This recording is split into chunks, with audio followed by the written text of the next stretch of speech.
So, is it even possible to grow a business without debt or expensive software? Well, yeah, of course it is. Lots of people have been able to do that. Hey, it's Scott Beebe with Business on Purpose, and want to make sure you head on over to mybusinessonpurpose.com/healthy, and you can take the back end, it'll take about 5 to 7 minutes, healthy assessment, and really begin to understand the behind the scenes health of your business and not just what's seen on the outside.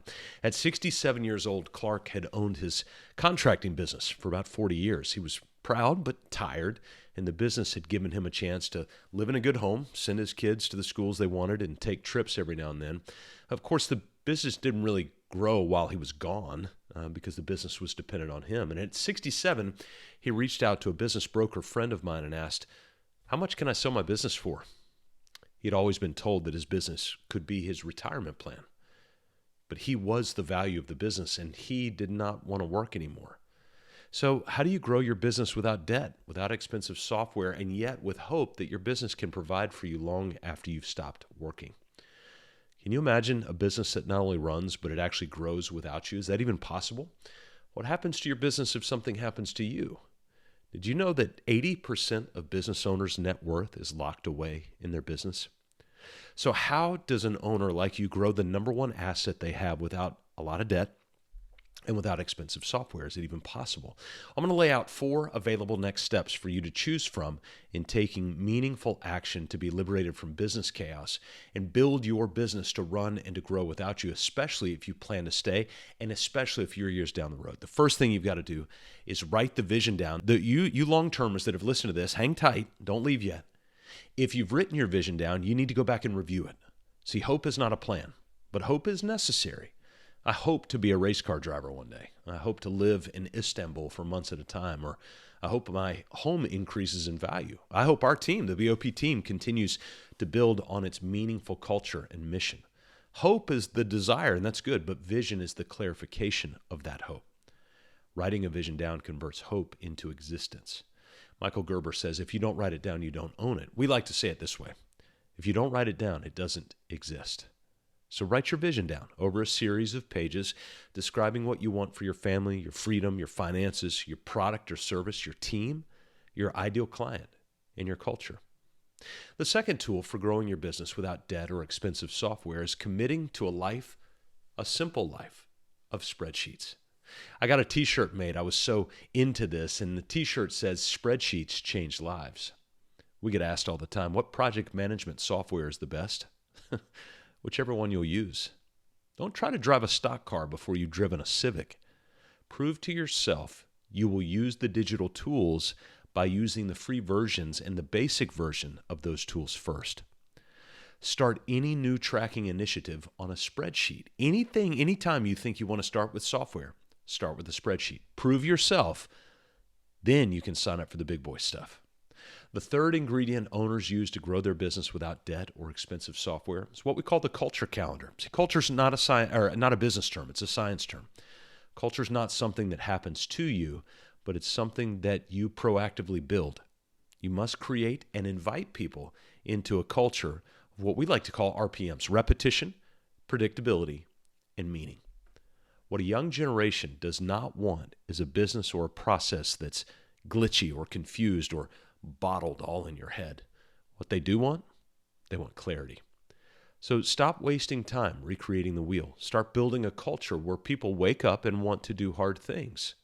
Now, of course, you'll need to build a tool that builds the RPMs of great culture, that repetition, predictability, and meaning.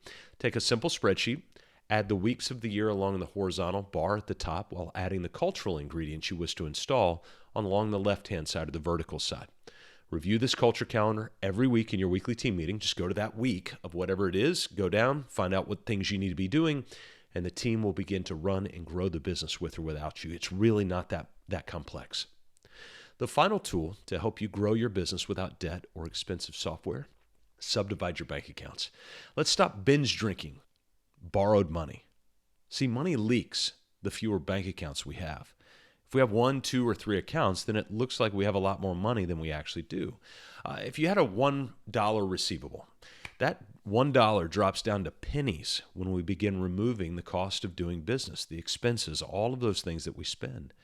For every dollar of receivable, you may realistically only be keeping 2 to 4 pennies in actual cash. I'm not talking about your net income or your P&L statement. That's what the government and your CPA look at. I know you need to look at it as well. I get it. But we look at the cash you have in the bank. See, nobody ever has been able to withdraw money from the bank using a profit and loss statement. Of course, those tools are important, and so is subdividing your cash. Mike Michalowicz's book, Profit First, is the definitive resource on this simple tool. First, subdivide your bank accounts into at least 5 or 6 different accounts. Then set percentages on each one of those accounts, and when receivables come in, subdivide the dollar up and put it in its home. Don't overthink it. Don't make excuses. You know what you're doing now is probably not working. Money's creeping in the front door and it's screaming out the back door. Once you've subdivided, now you can begin to track your cash every single week and limit your need to borrow. This is a real-life cash flow, not some static report that you pull when you're in trouble. It's time to see where your money is sneaking. See, sales is not your problem. Marketing, not your problem. Your process is usually your problem, and that process can be solved by free spreadsheets and subdivided bank accounts that empower you to solve that problem. Today, that 67-year-old Clark I told you about earlier, well, he's 75, and he rarely leaves his house. He coughs all day. He always said, when I retire, then I'll. Then what? You'll cough all day? This wasn't what Clark had planned, and his story can act as a catalyst for you to do something different, to live now, to enjoy your business now, to enjoy your life now, and stop allowing chaos to determine your life. Write your vision down. Commit to a life of spreadsheets. Implement the culture you see and subdivide your bank accounts. If you need help on this, want to deep dive into this, continue to hit repeat on this. You can listen to all of our free podcasts, or you can run over to Amazon, get my book. It's now in Audible format. I actually read it, so it's my voice. You can just go search Let Your Business Burn. Stop putting out fires, discover purpose, and build a business that matters. Or check us out at mybusinessonpurpose.com.